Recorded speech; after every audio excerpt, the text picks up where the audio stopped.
So we're going to get back into our Super Bowl or bust discussion, and I want to look at it from the perspective of the Buffalo Bills.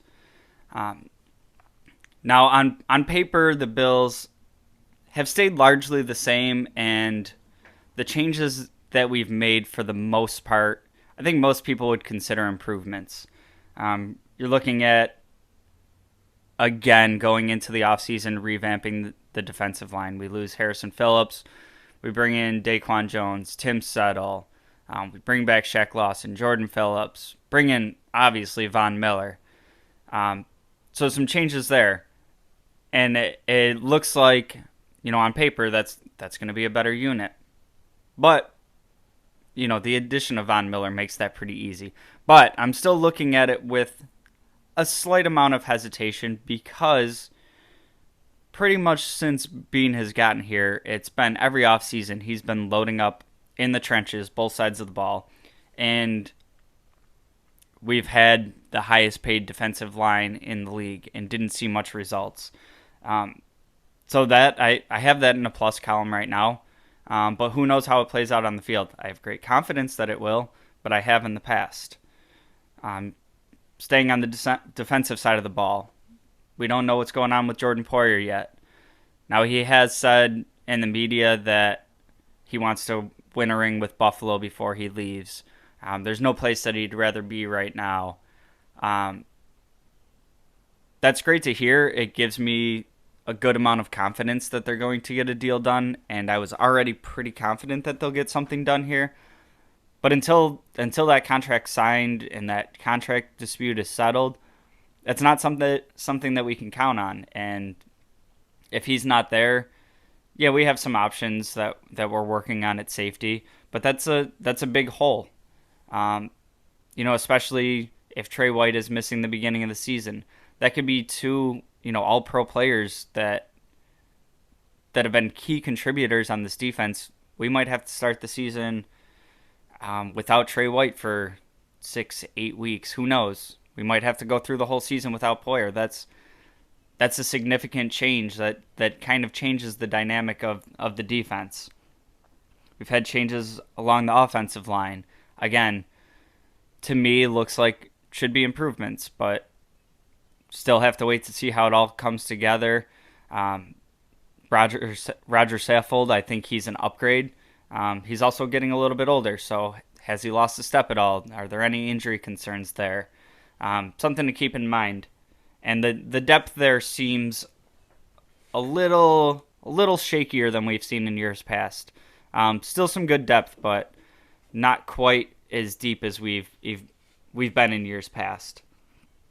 Looking at Gabe Davis and the offense, I think a lot of us expect big things from Gabe Davis, just kind of based on the trajectory of what he's done thus far. But he's going to be placed into a much bigger role than he's seen in the past.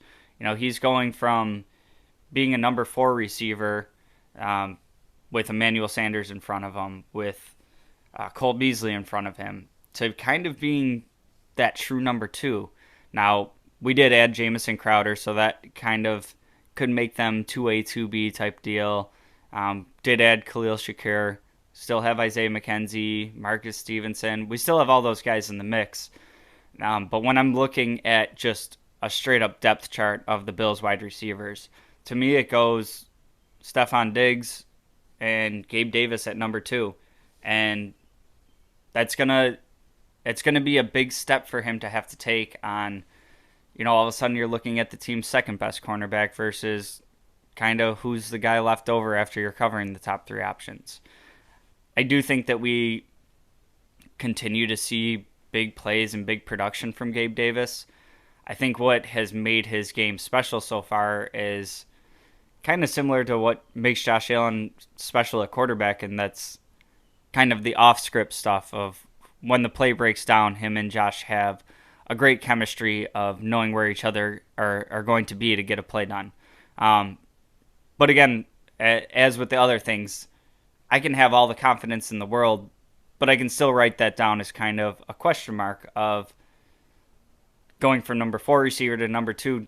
Do we just slap a sticker on it and say he doubles his production? I don't think you can do that. And what's that going to look like?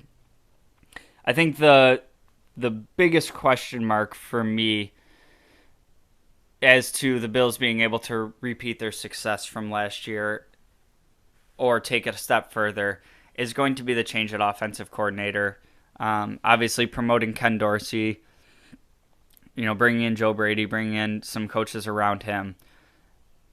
What is that going to look like working with Josh Allen and working with the offense? And we've talked about this on the show of kind of liking the move because it gives you some continuity's sake. He's obviously been in the room with Brian Daboll. A lot of the terminology will stay the same.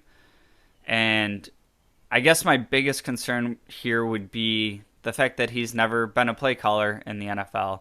And I think having Joe Brady there could help in that aspect. He was a coordinator for Carolina.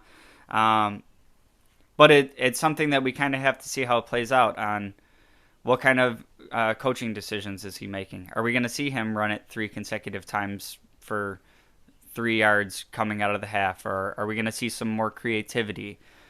Are we going to see more 2 tight end looks, having lost some of our top receivers? I think there's so much unknown there, and we know what this Bills offense is capable of. And I guess kind of just seeing where it ends up with Dorsey and how he moves his chess pieces in this offense is going to be a huge, huge hurdle for this team to repeat their success.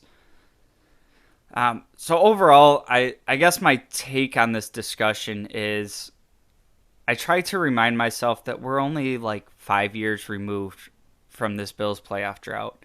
And it's hard being removed from that situation to really remember what it was like year in and year out.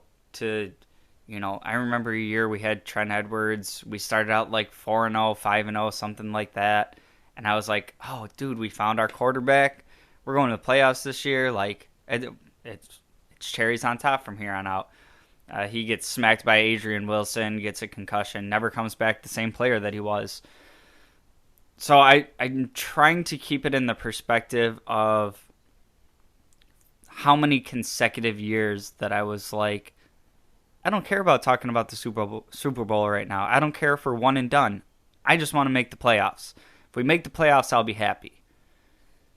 So obviously we make the playoffs, and then it's kind of been this fast acceleration into, okay, well, we made the playoffs, and then boom, boom, boom. All of a sudden we're contenders. We're talking about not just a team that's getting there by accident, a team that belongs there, a team that's being picked as Super Bowl favorites.